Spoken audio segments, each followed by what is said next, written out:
It's time for My Favorite Husband, starring Lucille Ball. Hello, everybody.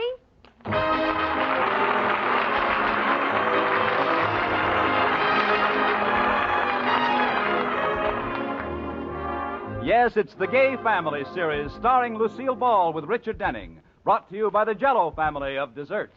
J-E-L-L. Oh, the big red letters stand for the Jell-O family. Oh, the big red letters stand for the Jell-O family. That's Jell-O. Yum, yum, yum. Jell-O puddings. Yum, yum, yum. Jell-O tapioca puddings. Yes, sirree. And now Lucille Ball with Richard Denning as Liz and George Cooper. Two people who live together and like it.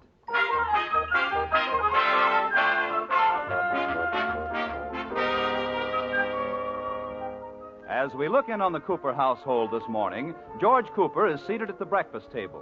Katie, the maid, is in the kitchen singing happily, and Liz has just tiptoed softly downstairs and into the kitchen. Oh, what a beautiful morning. Oh, what a beautiful day. I got a wonderful feeling. Oh, Mrs. Cooper, it's you. I was afraid my lungs had sprung a leak. Not so loud, Katie. I don't want George to hear me. Uh-oh. What did you go underground for this time? Oh, it's absolutely ridiculous. George is blaming me for something I didn't do. Well, that's not fair. What didn't you do? Save any money last year. Oh. It's the same thing every year. He starts figuring up accounts for the income tax people and tries to find out why all our money has drained away. What did he find out? Shake hands with the leak in the dike. He expects to review all my 1949 accounts the first thing this morning. Well, maybe he's forgotten. Oh, not George. He has the memory of an elephant. Liz, is that you? Come on in the breakfast room. There's Dumbo now. Coming, dear. Well, have fun. Good morning, George. Good morning, honey. Well, Liz, we just have time to go over your accounts before I go to the bank. George, let's let bygones be bygones. Start off with a clean slate, huh? Why cry over spilt money? No, Liz. I'm going to show you the value of bookkeeping. Now, last January, I gave you a little black budget book, and you promised you'd keep it religiously all year. And I did. So, now I can just simply look in the book and find out what you've been spending. Oh, you can, huh? Well, certainly. Where is it? It's right here in the buffet drawer. Here. You see, now, I don't want to accuse you unjustly, so if this budget shows you've been... Liz, this book is blank. I thought you said you kept it. I did. I kept it right there in that drawer. Oh, Liz. I even kept it religiously. Every month I prayed you wouldn't ask to see it. Elizabeth, I'm ashamed of you. Not one single entry in this whole book. There is two. You're looking at the back of the book. Now look toward the front. Well, let's see. December, November, October, September. Keep going. August, July, June. Keep going. May, April, March, February. Try January. Thanks. Do you mean to say that you only kept an account of your expenses for 1 month? No. Well, what then? 1 week. Oh, that's the last straw. Of all the dopey Now, things that... George, there's no need getting excited. All you need is that 1 week. What? If you want to find out how much I spent during the year, you just multiply the 1 week by 65. 65. 56? 24? Well, the number of weeks in a year. Never mind. Now, let's take a look at this fateful week in the little black book. Expenses for week ending January 8th, 1949. January 1st, newsboy, 50 cents. Cleaning, $1. Toothpaste, 39 cents. Miscellaneous, $180. What in the world is miscellaneous? Miscellaneous, you know, rent, food, telephone, gas, electric, that stuff. Oh, that stuff. Yeah. Well, that's enough from the book, George. You'll be late for the bank. Now, wait a minute. What's this item here? GTL, $10. What is GTL? Oh, that. Well, that's a little joke of mine. It's a code for my visits to the beauty parlor. Yeah, but what does the GTL stand for? Gilding the lily. Well, I told you it was a joke. I guess it's not very funny, huh? I'll say it isn't. If you spend $10 a week, that's $520 a year in the beauty parlor. Oh, now, George, you're not going to ask me to give that up. I certainly am. And we've got to cut down somewhere, Liz. But why there? Can't we start somewhere else? Sure, we can cut out some miscellaneous, like rent and groceries. Okay. Liz? But, George, women need to go to the beauty parlor. Well, maybe other women, but it's just a waste of money for you to go. What? Well, I mean, you're so pretty, it's a waste of money. Gilding the lily, like you said. You certainly got out of that one. Liz, when we first got married, you did your own nails and you washed your own hair. Well, you could still do it. I can't think of one good reason for you to go to a beauty parlor at all. You can't? No.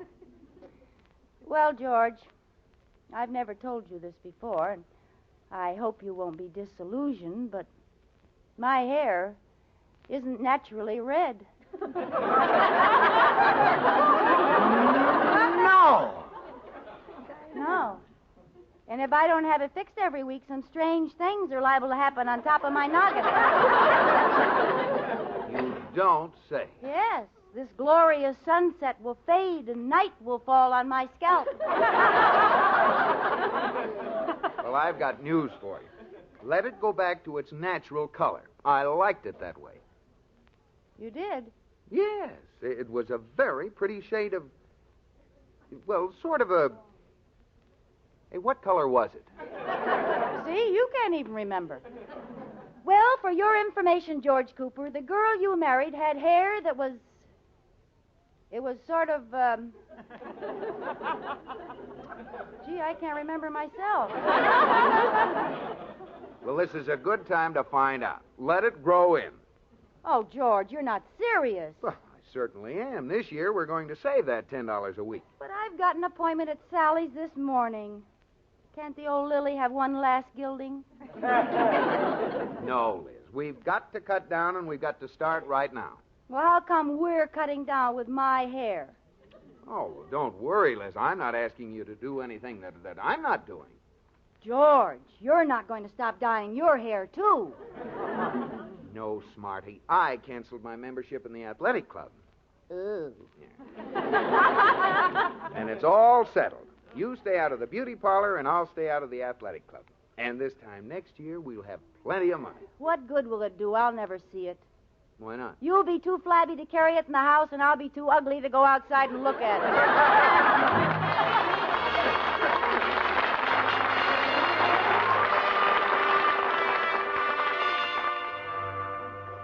Mrs. Cooper, why have you been sitting there staring into the mirror all morning?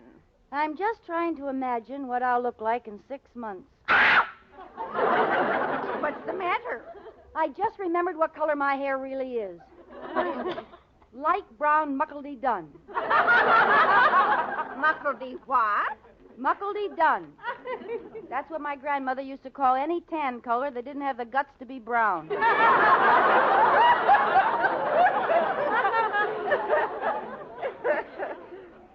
Oh, Katie, I can't face it. I've got to keep that appointment with Sally. If I leave now, I can just make it. But you promised, Mr. Cooper. I can't help it. No woman in her right mind could keep that promise. I'll save the money by getting up something that's not as important, like eating. Well, what if he catches you? I'll plead temporary insanity.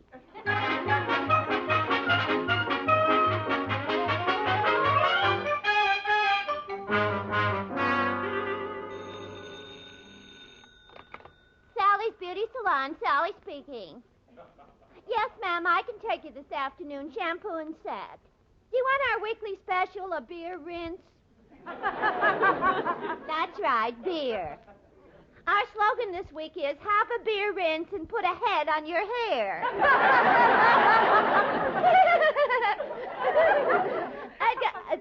Hello? Hello? She hung up. No sense of humor. Pardon me. You're Sally, aren't you? Yeah. You're Mr. Cooper. That's right. I wonder if you'd do me a favor. Oh, sure, Mr. Cooper. I'll squeeze you in. What do you want, a touch-up? No. Look, Mrs. Cooper has an appointment this morning, hasn't she? Yeah, she ought to be here any minute. Well, I want to surprise her. Oh, isn't that cute? You two are still in love, aren't you? Yeah. Which booth will she be in? Well, that one behind you. Yeah, well, don't tell her I'm here. I'll just hide behind the curtains. Okay. Oh, when she sees you, she'll die. You can say that again. Sally. I'm back here, dearie. Now, remember, not a word. Okay. Am I late, Sally? No. Go on in the booth. Sally, come here a minute. Sally, as far as you're concerned, I'm not here, see? What do you mean?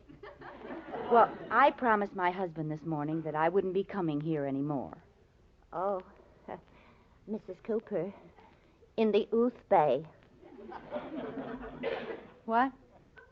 In the Ooth Bay. What are you trying to say?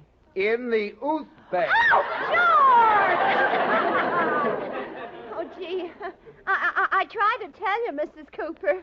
Well, I got a mud pack in booth 2. I'll go chip it off. Oh, Liz.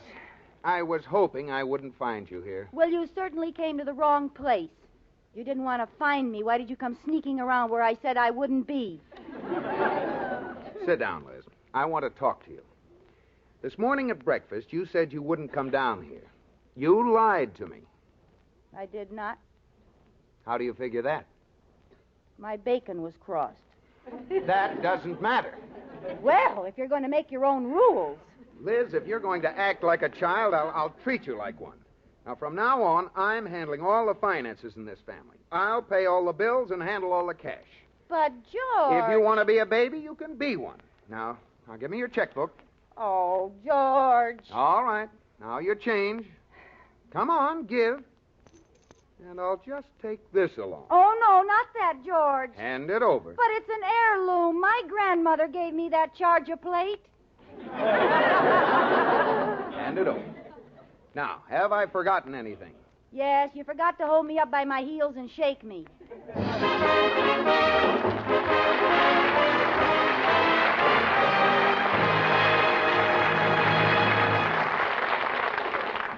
Well, Liz may not have a budget that stretches to the beauty parlor, but any budget gets a break when there's Jell-O on the pantry shelf. And gay, shimmering Jell-O doesn't need any expensive treatment to make it look grand and glorious. It's the easiest thing in the world to fix. And with a twist of the wrist, you can dress it up fancy. For instance, mold the Jell-O in a shallow pan, and when firm, cut it into sparkling little cubes. Or flake it up by putting it through a ricer. Then serve in individual sherbet glasses topped with sliced bananas and whipped cream. All 6 delicious Jell-O flavors are rich with locked-in goodness. Strawberry, raspberry, cherry, orange, lemon, and lime. And all 6 lovely Jell-O colors are bright and gay as a rainbow. So look for those big red letters on the box. They spell Jell-O, and Jell-O spells a treat. That name is a registered trademark of General Foods. J-E-L-L-O. And now back to Lucille Ball and My Favorite Husband.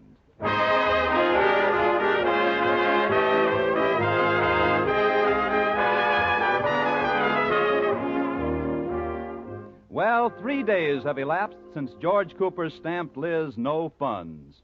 And now we find Liz desperately trying to figure out where she can find some money. Mrs. Cooper, what on earth are you doing to that couch? I'm looking for money under the cushions. You know, after George takes a nap here, it's like panning for gold. Any luck? Oh, I got a big haul. 3 bobby pins, a nail file, a thimble, and half a sandwich. My goodness, what kind of a sandwich? Peanut butter and lint.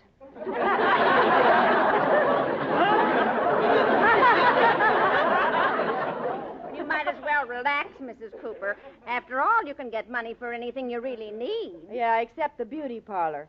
You know what I'm going to do, Katie? I'm going to get a green wig and tell him I dyed my own hair and it came out that color. Oh, no, that's pretty drastic, Mrs. Cooper. Just wait. Maybe he'll get tired of having you run to him every time you want money. Yeah.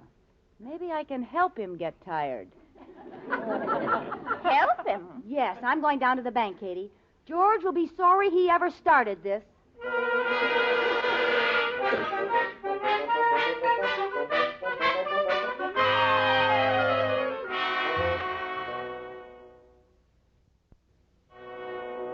Did you want to see me, Mr. Atterbury? Yes, George boy. Add this column of figures for me, will you? I'm not a well man. I've got a headache and my eyes are jumpy. Oh. Is there anything I can do? No, there's nothing anyone can do.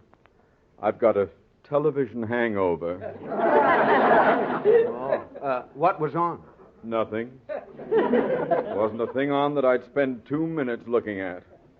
Well, how long did you watch it?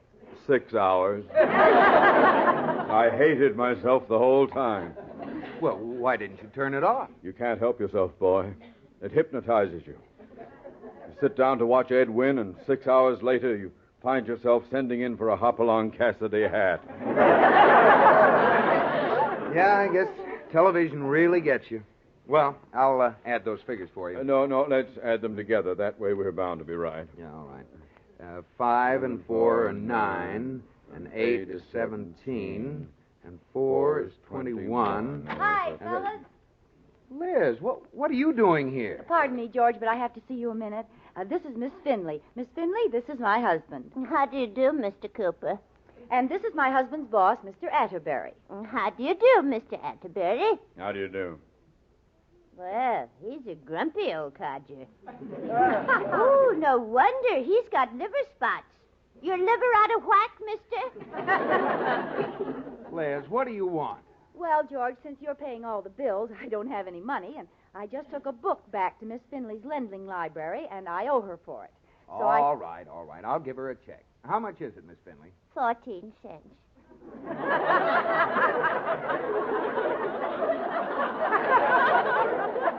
Liz? She took it out a week ago at 3 o'clock, and it's 1 minute to 3 now. I believe you. Here's your... Mr. Atterbury, have you got 2 pennies? George, I'm not well. My nerves. But I've got to give her 14 cents. It's 16 cents now. Past 3 o'clock. New day, you know. Well, here's 20 cents. Now get out of here. Well, my goodness, we're going. Yes, goodbye, George. We'll get change for that dime, Miss Finley. You can give me the 4 cents he overpaid you. Look, Mr. Atterbury, I can explain. Never mind. You see what... Never mind, George. Let's just get these figures added. Yes. Where were we? At the beginning. 5 and 4 are 9, and 8 makes 17.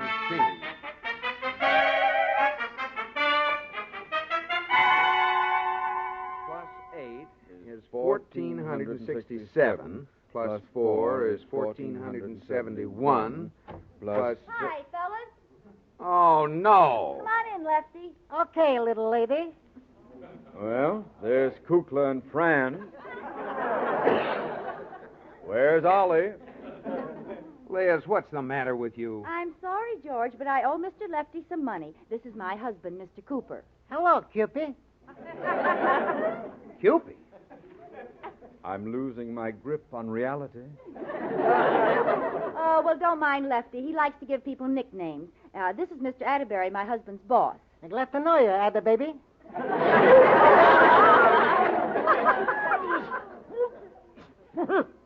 Liz, will you get out of here? Not until we pay Mr. Lefty. How much? Same thing the Tribune's always been, 3 cents. Here. Thanks. You want a paper, Cupid? No. Well, how about you, Mr. Rutabaga? My name is Ada Baby. Gabba Babby. Slabber Snacky. Get out of here! Say, you don't have to get so huffy-puffy. kind of a bank is this? I'm ashamed to share the same corner with you, please. Paper, Tribune, paper, Tribune.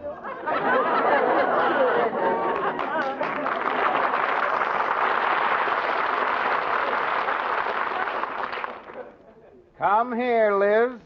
Put down that paperweight. Give it to me, George. I'm a better shot. Mr. Atterbury, I'm terribly sorry about these interruptions, but George insists. There's nothing I can do. Liz, there's something you can do if you know what's good for you. Now get out of here and don't come back with any more silly bills. Then give me some money. No. All right, George, you asked for it. I'm going to go home and dye my own hair. I don't care if you shave your head. Oh, no. That's how everybody looks on television. Well, just don't be surprised when you see me again. Goodbye, Cupie. Goodbye. Goodbye, Mr. I dare you. Rutaberry. Baggy! Get out of here! Well, that's the last time, sir. Now let's get back to these figures. Well, wait till the column comes round again. Now, do you remember where we were? Yes. 1,400 and... 1,400 and... 5 and 4 are 9, and 8 is 17, and 4. 4.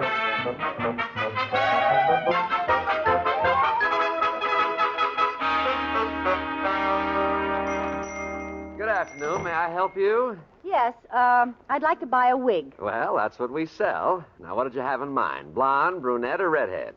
Green. Yes, madam, I beg your pardon. Did you say green?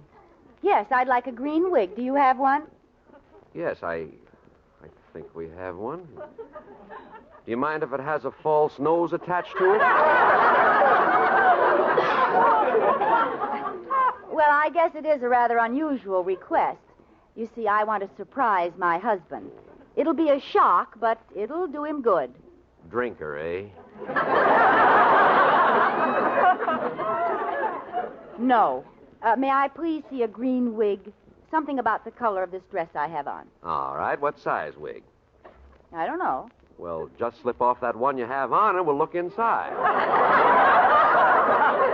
This is my own hair. Come on, lady. You don't have to be embarrassed in front of me. Take it off. Listen, if I take my hair off, my head comes with it.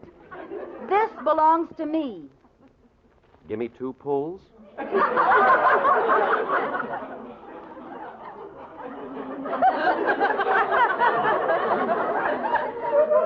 Look, will you give me that wig or not? Okay. Wait a minute. Here, try this one. There's a mirror right behind you there. All right. Oh, look. With this green dress and the green hair, I look like I'm peeking out of a pickle.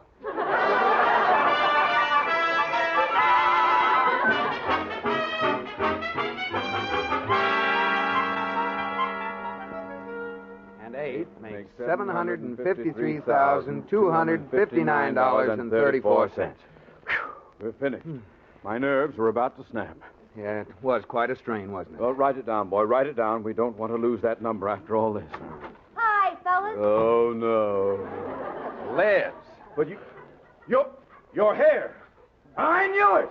I knew it. It finally got me. It looks like Liz has green hair. Oh, Liz, what sort of joke is this? It's no joke, George. My hair is really this color. Oh, no. And it's all your fault. I tried to dye my hair at home and something went wrong. Oh, but how did it get green? Well, I didn't have any henna, so I used Easter egg dye. The doctor said, Atterbury, if you don't slow down, you're going to crack up. That's what he said. Oh, Liz, you look awful. You think I look awful now? You should have seen me before I washed the chickies and the bunnies off my forehead. I'll just go away for a few weeks. That's all. My goodness, Mr. Atterbury, your face matches my wig. I've been sick. Oh, now take that thing off, Liz. Mr. Atterbury, I know this looks ridiculous, but I can explain. Never mind the explanations, George. Not now. I'm going home and lie down. At least we got those figures straightened out. You did write that number down, didn't you? Number? The number. You wrote it down. You wrote it down, didn't you? No. Oh, no. I can't put up with this. You see, George, this all happened because you wouldn't let me go to the beauty parlor. Now can I go? No, you can't. Pardon me, sir. What? Would you take me to Hopalong Cassidy, please? He needs me. Needs you? Yes. I'm his horse. Oh, now you've done it, Liz. He snapped his twig. Oh, come on, Mr. Atterbury. I'll take you home. I'll help. You will not. You are not leaving here till you get the right answer to that column of figures. Me? Figures? Start adding. Now, come on, Mr. Atterbury. Oh, 5 and 4 are 7. And 8 is 13. And 6 is 22.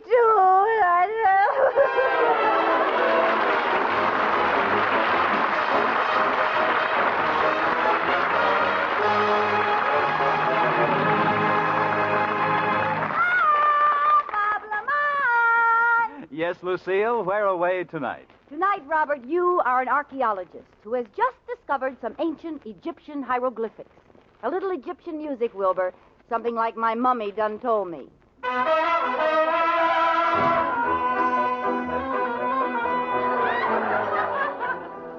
Oh, if I only knew what these hieroglyphics say. But no one has ever been able to read them.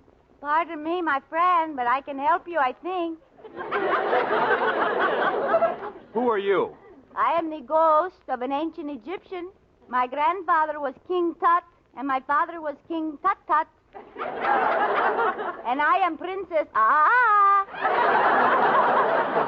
Hey, wait a minute. You sound Mexican. I know I do. Well, how come? Who knows what an Egyptian sounds like? Well, this is a great moment for science. I said this is a great moment for science. See, What do you know about those hieroglyphics on the wall? I wrote them.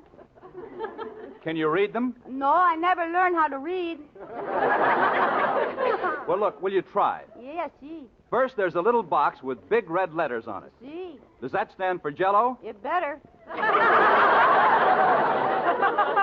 Well, what's next?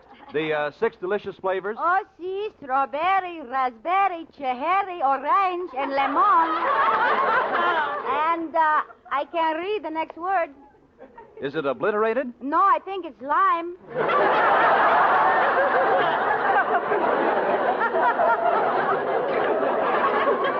That's amazing. What you say? I said that's amazing. No, I think it's lime.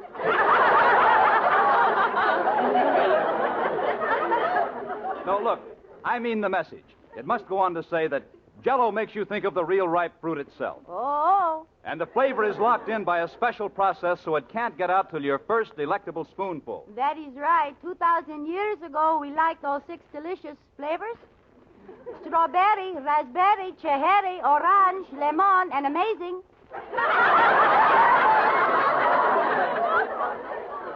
No. Obliterated? No. I'm only kidding. I knew it all the lime. Good night.